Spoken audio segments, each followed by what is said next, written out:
बिस्मिल्लाहिर्रहमानिर्रहीम। अस्सलाम वालेकुम नाज़रीन, आप यूट्यूब चैनल देख रहे हैं। मैं इमरान ख़ान हूँ। नाज़रीन, सबसे पहले तो नेतन्याहू की पसंदीदगी के हवाले से एक सर्वे सामने आया और ये एक फरमाइशी किस्म का सर्वे लगता है क्योंकि पाकिस्तान में इसके अजीबोगरीब नताइज आए हैं।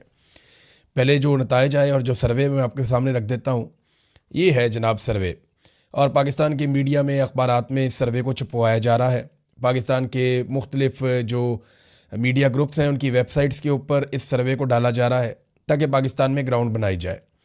देखिए, नेतन्याहू के हवाले से पूरी दुनिया के अंदर ये चीज़ सबको पता है कि वो दुनिया के मुतनाज़ तरीन शख्स हैं और नेतन्याहू कई मुल्कों में दाखिल नहीं हो सकता, यूरोप के अंदर कई इलाकों में नहीं जा सकता। नेतन्याहू के ऊपर जंगी जराइम का मुकदमा है, नेतन्याहू के ऊपर अक़वाम मुत्तहिदा में मामलात हैं और इसीलिए अब एक और डोनाल्ड ट्रंप ने सिस्टम बनाया बोर्ड ऑफ पीस का, जिसको बोर्ड ऑफ नेतन भी बाज़ लोग कहते हैं और कोई लोग उसको गज़ा बोर्ड भी कहते हैं। तो ये जो बोर्ड बनाया, उस बोर्ड के अंदर नेतन्याहू को डाला गया ताकि आलमी रहनुमाओं के साथ बैठ के नेतन्याहू की जो तन्हाई है वो दूर हो जाए। अब जनाब, गैलप इंटरनेशनल के सर्वे के मुताबिक इसराइली वज़ीर आज़म को सबसे ज़्यादा नापसंद किया जाता है ईरान में, यानी 98% ईरानी शहरी नापसंद करते हैं नेतन्याहू को। इसके बाद बरतानिया में 52% बरतानिया के शहरी नेतन्याहू को नापसंद करते हैं। अमेरिका में 42% अफराद जो है वो नेतन्याहू को खुलकर नापसंदीदा कहते हैं। लेकिन आपको हैरत होगी कि पाकिस्तान में ये सर्वे कहता है कि सिर्फ 49% लोग इसराइली वज़ीर आज़म नेतन्याहू को नापसंदीदा शख्सियत करार देते हैं। ये क्या पाकिस्तान में फैलाया जा रहा मामला? इससे पहले भी एक हमास के रहनुमा होने का दावा किया गया एक शख्स के हवाले से जो बड़े लंबे अरसे से, लगभग 18 साल से तुर्की में है, और उस शख्स के हवाले से दावा किया गया कि वो हमास के बिहाफ पे बयान दे रहा है और अजीबोगरीब किस्म के बयान छाप दिए गए। फिर पाकिस्तान में एक और जाली सर्वे भी पिछले दिनों किया गया कि पाकिस्तान के बोर्ड ऑफ पीस में शमूलियत पर या फ़ौज भेजने के मामलात पर पाकिस्तानी शहरी क्या कहते हैं। तो वहाँ ये दावा कर दिया गया पाकिस्तानी शहरी इसके हक़ में है। और अब एक दावा ये किया गया कि पाकिस्तानी शहरी जो है वो नेतन्याहू को नापसंद नहीं करते। आप या तो किसी को पसंद करते हैं या नापसंद करते हैं। तो अगर 49% लोग नापसंद करते हैं तो 51% लोग क्या करते हैं? यानी 51% लोग ऐसे हैं जो नेतन्याहू को नापसंद नहीं करते। तो नापसंद ना करने का मतलब यह है कि उसको पसंद करते हैं। तो क्या पाकिस्तानी वाकई ऐसे? इस पे हमने एक सर्वे करवाया, हम रिजल्ट आपके सामने रख देंगे। लेकिन सिद्दीक जान साहब ने एक सर्वे करवाया सोशल मीडिया पे और तमाम तर कोशिशों के बावजूद 1.5% से ज़्यादा पाकिस्तानी ऐसे नहीं निकले जो नेतन्याहू को पसंद करते हो। तो ये सर्विस कौन करवा रहा है, इसका नतीजा क्या निकालना चाहते हैं? बात साफ है कि पाकिस्तान के मौजूदा रजीम ने, आसिम मुनीर साहब ने, ये फैसला कर लिया है कि पाकिस्तान इसराइल के साथ वर्किंग रिलेशंस बनाएगा और उसके अमली नमूना, उसका अमली मुजाहरा वो ये है कि शहबाज शरीफ साहब उनके साथ बैठ भी गए, उनके साथ खड़े होकर फ़ोटो भी बना लिया और उनके बोर्ड के अंदर भी शामिल हो गए और फ़ौज भेजने की ख्वाहिश के लिए अमेरिका को बाकायदा एक अर्ज़ी भी पाकिस्तान ने लिखी जो अमेरिकी वज़ीर ख़ारजा ने कहा, और उसका रद्द अमल या उसका जवाब अभी तक पाकिस्तानी हुकूमत ने नहीं दिया कि जनाब ये झूठ बोल रहे हैं। तो ये इनकी तरजीहात हैं, ये इस तरफ लगे हुए हैं। कुछ तैयारा ख़रीद रहा है, अभी पता चला कि एक तैयारा और भी आ गया।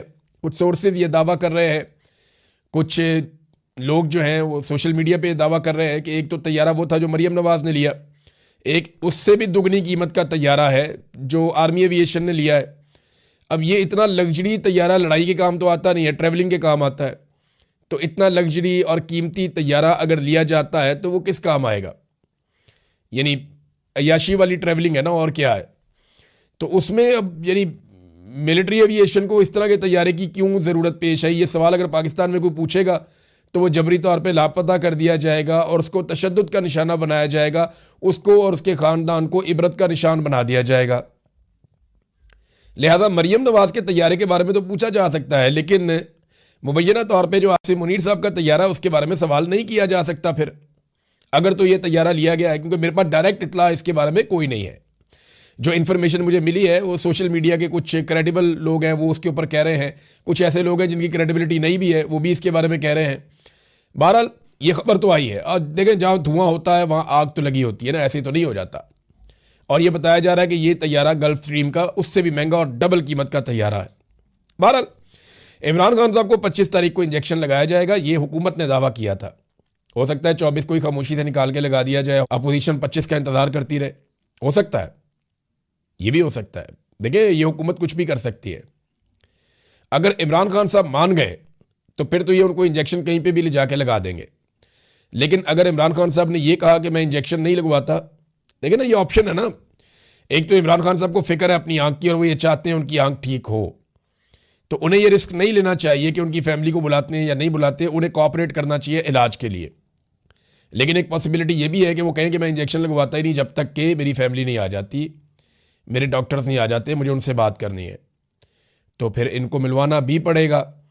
तो ये एक अजीबोगरीब सूरत हाल है। बहरहाल कहाँ लेकर जाते हैं, किस तरह लेकर जाते हैं, किस तरीके से करते हैं, हम कुछ कह नहीं सकते।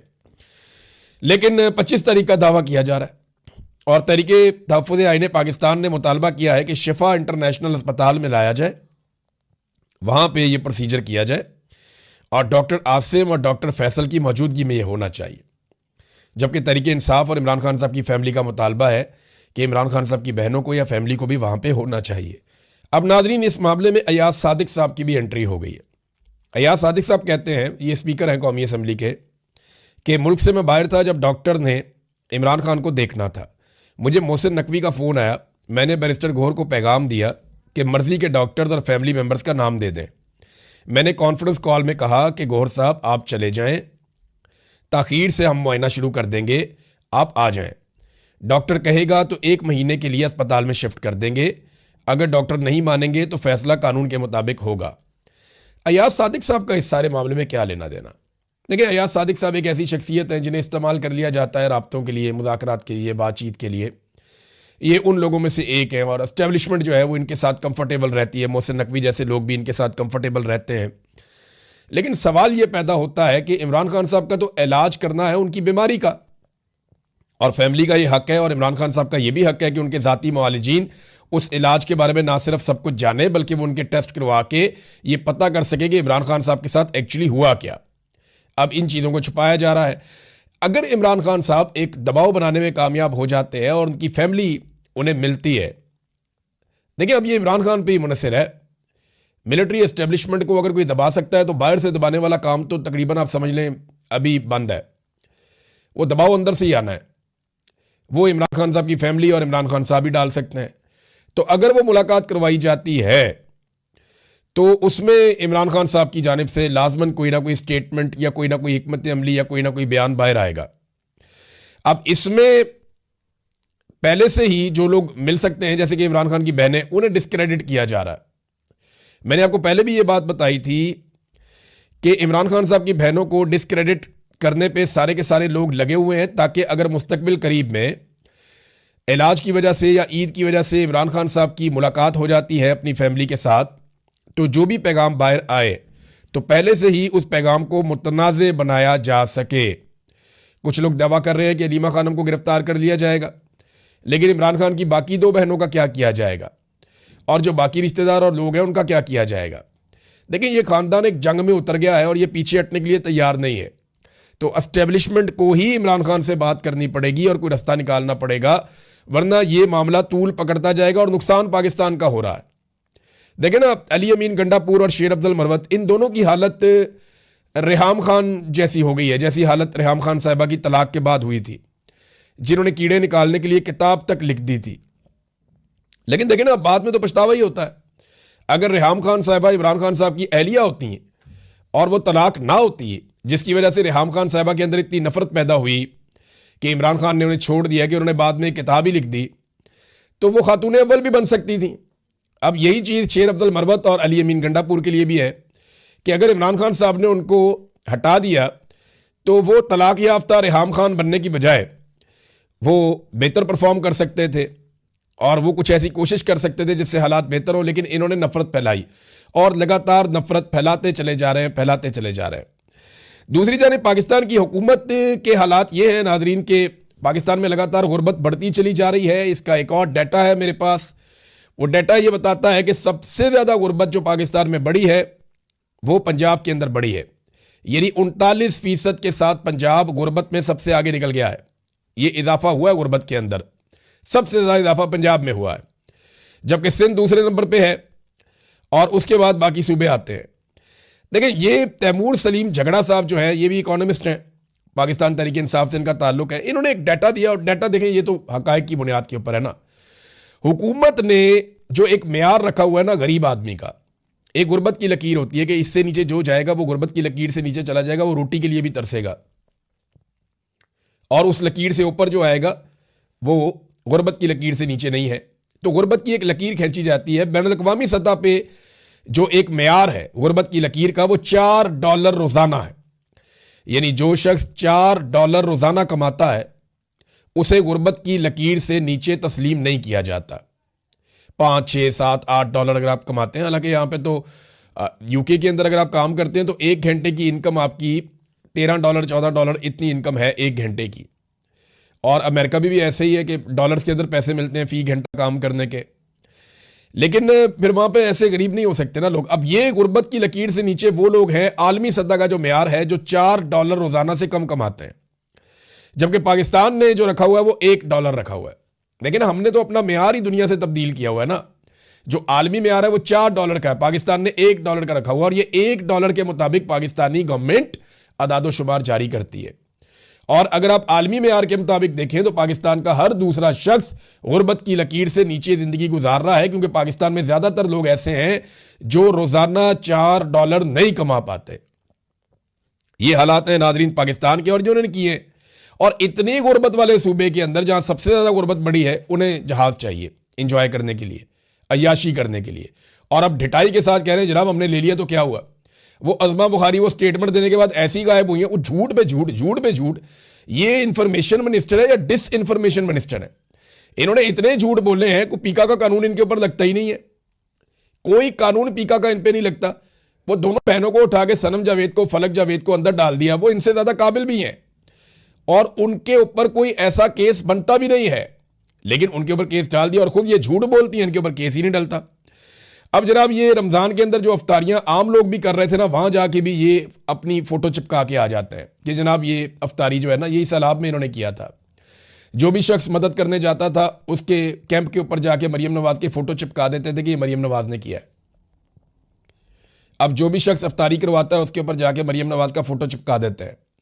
कुछ जगह पे जहां सरकार अफ्तारी करवा रही है वहां पे 2 पकौड़े, 1 सेब, 1 केला और 2 खजूरें रख के उस प्लेट के ऊपर, पकौड़ों के ऊपर मरियम नवाज का फोटो लगा दिया। यानी पकौड़ों के ऊपर मरियम नवाज का फोटो का कागज रख दिया। वो इतनी पर्ची है उसके ऊपर मरियम नवाज का फोटो। यार रोजादार है, खुदा का नाम लो यार, वो नई शक्ल देखना चाहते। क्या जरूरी है कि रोजादार जब बेचारा भूखा आएगा अफ्तारी करने के लिए तो उसे मोहतरमा की शक्ल दिखाई जाएगी? ये तो गैर जरूरी काम है। अब उसको टिकटॉक का शौक ही ना हो रोजादार को, तो आप उसको क्यों दिखा रहे हैं ऐसी शक्लें? ये बड़ा नामुनासिब है, रोजादार के साथ ज्यादती है कि उसकी प्लेट के अंदर खातून की शक्ल रख दी जाती है, जो बहुत ही नामुनासिब है, बहुत ही घटिया हरकत है। लेकिन ये इनकी प्रायोरिटीज हैं। और हालात लॉ एंड ऑर्डर के ये है कि पाकिस्तान के अंदर इंसानी हकूक के मामलात के ऊपर तहकीक करने के लिए एक PhD स्कॉलर आता है कनाडा से, हमजा खान। ये शख्स पाकिस्तान में आता है, कैनेडियन नेशनल है, हमजा खान इसका नाम है। ये PhD कर रहा है कनाडा की एक बड़ी यूनिवर्सिटी से, और ये अपना थीसिस लिख रहा है इंसानी हकूक के मामलात में। अब ये शख्स जब पाकिस्तान आता है तो इसको अगवा कर लिया जाता है। मेरे ख्याल में इसका थीसिस सबसे बेहतर थीसिस होगा, क्योंकि इंसानी हकूक की पामालियों के मामलात के ऊपर यह काम कर रहा था, तो इसके अपने इंसानी हकूक पामाल हो गए। अब यह प्रैक्टिकली बता सकता है कि जबरी तौर पे गुमशुदगी क्या होती है। अब यह प्रैक्टिकली बता सकता है कि जब आपको अगवा कर लिया जाता है तो फिर आपके साथ क्या होता है। अल्लाह करे ये आदमी कनाडा पहुंच जाए और अपना थीसिस लिखे। देखें जब ये बाहर आएगा तो इसका स्टेटमेंट हो सकता है कि ये उस तरह ना दे पाए, लेकिन इस वक्त पाकिस्तान की एजेंसियों पे बहुत दबाव है। इन्होंने बंदा तो उठा लिया, लेकिन बाद में पता चला कि बहुत रोला पड़ गया है। ये सिर्फ कनाडा जाके अपने थीसिस में अपनी रुदाद लिख देना तो इसका थीसिस मुकम्मल हो जाएगा और टॉप क्लास का थीसिस बनेगा। यानी पाकिस्तान में एक बंदा पता करने आता है या इंसानी हकूक के हालात क्या है, उस बंदे को ही अगवा कर लिया जाता है, और अब वो बंदा जनाब जाके बताएगा कि इंसानी हकूक के हालात क्या है। ये तो बिल्कुल ऐसे ही है कि अक़वाम मुत्तहिदा का एक बंदा आ जाए या यूरोपीय यूनियन का एक वफद आ जाए और वो कहें हमने देखना पाकिस्तान में इंसानी हकूक, और उन्हीं के इंसानी हकूक मुअत्तल कर दिए जाए, फेंटी भी लगा दी जाए, अगवा भी कर दिया जाए, तो वो जाके क्या रिपोर्ट देंगे? तो यही इस नौजवान के साथ हुआ। हो सकता है इसका जो थीसिस है वो कोई भी ना पढ़ता, मुस्तकबिल में कोई ज़्यादा मशहूर ना होता, लेकिन जैसे नज़ामानी के साथ किया इन्होंने, उसका आर्टिकल डिलीट करवा के, इसी तरह हमजा खान के साथ बड़ी नेकी की है। ये जल्दी इंशाल्लाह बाहर आ जाएगा, क्योंकि एजेंसियां इसको ज़्यादा देर रख नहीं पाएंगी। तो जब ये बाहर आएगा, कनाडा जाएगा, जाकर लिखेगा, तो लोगों की बड़ी दिलचस्पी होगी ये जानने में कि इसने क्या लिखा है और सूरत हाल कहाँ तक पहुँची है। नाज़रीन, पाकिस्तान के ऊपर जो टोटल कर्ज है वो मौजूदा रजीम ने इतनी तेज़ी से बढ़ाया है कि अब 138 अरब डॉलर का कर्जा हम पे चढ़ गया है। 138 अरब डॉलर्स, ये थोड़े पैसे नहीं है। 1 अरब डॉलर के लिए आप मिन्नतें और तरले करते हैं IMF के, बाकी मुल्कों के, और 1 अरब क्या, आधे अरब डॉलर के लिए भी आपकी दौड़ें लगी हुई होती हैं। मिसाल के तौर पे ये देखें ना, अपने चाइना से 25 करोड़ डॉलर लेने हैं, यानी ये 1 अरब डॉलर का चौथा हिस्सा है। ये थोड़े से पैसे आपने लेने हैं, 25 करोड़ डॉलर, और इसके लिए आप गारंटी नहीं दे सकते। पाकिस्तान गारंटेड इसलिए नहीं दे सकता कि पाकिस्तान का B नेगेटिव है। क्रेडिट रेटिंग जो होती है उसकी बुनियाद के ऊपर आपको कर्जा मिलता है ना, तो आपकी जो क्रेडिट रेटिंग है, यानी आपकी जो साख है, वो B नेगेटिव है। तो इसके ऊपर पाकिस्तान अपनी स्ट्रेंथ पे कर्जा नहीं ले सकता, और जो बॉन्ड है वो फ्लोट नहीं कर सकता। लिहाजा अब पाकिस्तान ने दरख्वास्त की है एशियन डेवलपमेंट बैंक से और एशियन इंफ्रास्ट्रक्चर इन्वेस्टमेंट बैंक से। इन दो आलमी बैंकों से पाकिस्तान ने रिक्वेस्ट की कि जनाब आपकी रेटिंग अच्छी है तो आप हमारी गारंटी दे दें, हमने ज़रा पैसे लेने हैं 25 करोड़ डॉलर, तो इसके ऊपर पाकिस्तान कमीशन देगा इन बैंकों को कि आप हमारी गारंटी दें, और हम जनाब ये कर्जा 25 करोड़ डॉलर का लेंगे, क्योंकि हमारी तो गारंटी कोई नहीं है, अब हमारी गारंटी मानता ही कोई नहीं, हमारी क्रेडिट रेटिंग माइनस में चली गई। ये इन्होंने पाकिस्तान के साथ किया। 2 अरब डॉलर आपने UAE का वापस करना है, और आप जहाज खरीद रहे हैं इतने इतने महंगे, 2 अरब डॉलर आपने वापस करना है UAE का, और आप वापस नहीं कर पा रहे। 1-1 महीने 2-2 महीने का आपको टाइम मिल रहा है। नाज़रीन, अफगानिस्तान के ऊपर जो पाकिस्तान ने अटैक किया, और वहाँ पे पाकिस्तान का मौक़िफ़ ये है कि इन्होंने निशाना बनाया दहशतगर्दों को, दहशतगर्दों के ठिकानों को, लेकिन दूसरी तरफ अफगानिस्तान कह रहा है कि सिविलियन लोग जो हैं वो मारे गए हैं इस हमले में। लेकिन अफगानिस्तान ने अब एक और चीज़ कही है और एक धमकी जारी की है। उन्होंने कहा कि इन हमलों का जवाब हम मुनासिब